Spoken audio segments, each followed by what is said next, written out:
Pour comprendre le principe de l'électromagnétisme, nous avons vu que l'élément de base le plus important se constitue de l'aimant en lui-même. Nous allons donc revoir les quelques éléments pour comprendre le fonctionnement d'un aimant. Tout d'abord une petite illustration et nous reviendrons directement par la suite sur les différents sujets abordés dans cette illustration.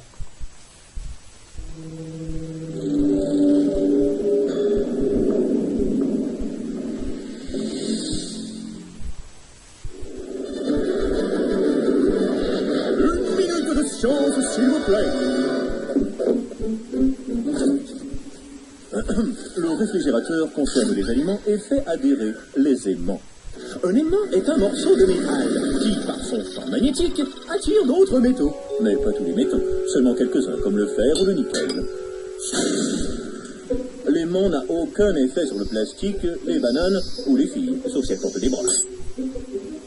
Un aimant possède un pôle nord et un pôle sud, reliés par un champ magnétique. Les pôles semblables se repoussent, les pôles opposés s'attirent.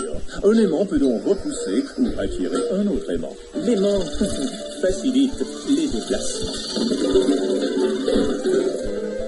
Parce qu'elle est aimantée, l'aiguille d'une boussole pointe vers le nord. L'aiguille s'aligne dans le sens du champ magnétique de la Terre. Et oui, la Terre est un gigantesque aimant. Nous avons donc vu que lorsque l'on approche successivement un aimant de différents objets, une pièce de monnaie, certaines clés, un morceau de cuivre, un morceau de bois, des clous en acier, de la limaille de fer, eh bien, on constate que l'aimant attire certains de ces objets, mais pas tous. Les matériaux qui sont ainsi attirés par l'aimant sont dits magnétiques. Il s'agit essentiellement du fer et des différents alliages de fer. Les aimants exercent une force attractive à distance sur les matériaux magnétiques. Cette force, on va l'appeler la force magnétique. Dans la petite expérience, nous allons essayer de mettre en évidence cette force magnétique. Pour cela, nous prenons un aimant, bien évidemment, sur lequel on va placer donc une plaque transparente en verre, de façon à voir exactement ce qui se passe. Et sur cette plaque, on va déposer de la limaille de fer. Et l'on constate que l'aimant exerce effectivement une action, une force sur cette limaille. Lorsqu'on va soulever la plaque à un moment donné, on va sortir de cette force, du champ magnétique produit par l'aimant, et donc la limaille n'aura plus du tout été influencée par l'aimant. On voit très bien ici, lorsqu'on approche l'aimant, qu'à un moment donné, la force est telle que la limaille est attirée par l'aimant.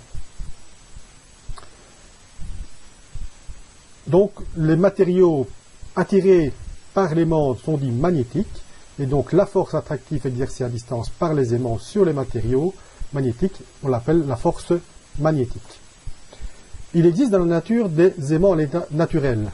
C'est une pierre qui s'appelle la magnétite. Bien évidemment, l'homme a créé des aimants artificiels, soit des aimants droits, soit des aimants en forme de U. L'aiguille d'une boussole, c'est également un aimant. Et c'est donc ces différents aimants artificiels que l'homme va utiliser. Les matériaux magnétiques sont ceux qui sont susceptibles de devenir des aimants, et donc d'exercer à leur tour des forces magnétiques. Pour aimanter de façon durable un morceau d'acier, on peut le faire de deux façons. Soit on va le placer à proximité de l'extrémité d'un aimant, ou, pour un meilleur résultat, on va le frotter plusieurs fois dans le même sens contre un autre aimant. De cette manière, on va rendre le morceau de fer initial, on va le transformer en un aimant, on va le rendre magnétique. Lorsque l'on va approcher un aimant droit, comme celui-ci par exemple, de la limaille de fer, on va constater que la limaille de fer va venir s'agglutiner aux extrémités de l'aimant. Même chose avec un aimant en forme de U comme celui-ci, on constate que la limaille de fer vient s'agglutiner aux deux extrémités. Eh bien, ces deux extrémités, on va les appeler les pôles de l'aimant. Si on prend le cas de la boussole, où l'aiguille est elle-même un petit aimant, eh bien, on sait que si la boussole n'est pas influencée par d'autres éléments extérieurs, on sait que l'aiguille va s'orienter naturellement, toujours dans la direction du nord.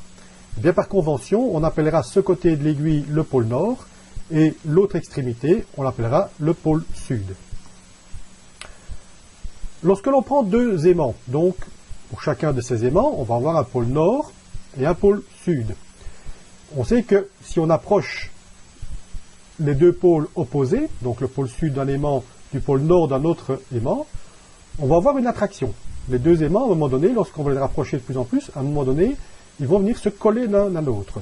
Par contre, si on approche les pôles opposés, soit le pôle nord d'un autre pôle nord, ou le pôle sud d'un pôle sud, là on va avoir une répulsion. Donc deux pôles de même nom se repoussent, deux pôles de nom contraire s'attirent. Et l'intensité de cette force, que ce soit au niveau de l'attraction ou de la répulsion, eh bien l'intensité va diminuer lorsque la distance va augmenter, et à partir d'une certaine distance, il n'y aura plus du tout de force entre les deux aimants.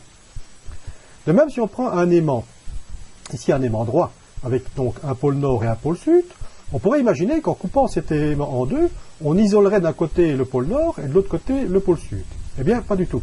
Si on coupe cet aimant en deux, ou en quatre comme dans l'exemple ici, eh bien, on va retrouver sur chacun des petits morceaux à la fois un pôle nord et un pôle sud. Un pôle nord, un pôle sud, un pôle nord, un pôle sud. Et donc, lorsqu'on va rapprocher les deux petits morceaux d'aimant ici, donc le sud du nord, comme ce sont des pôles opposés, ils vont s'attirer et donc ils vont venir se coller l'un à l'autre. Même chose avec ces deux-ci, et même chose avec les deux derniers. Et donc, ces quatre petits morceaux, on va les réunir pour n'en former plus qu'un. Et là, on va retrouver un seul pôle nord et un seul pôle sud. Il est donc impossible d'isoler les pôles d'un aimant.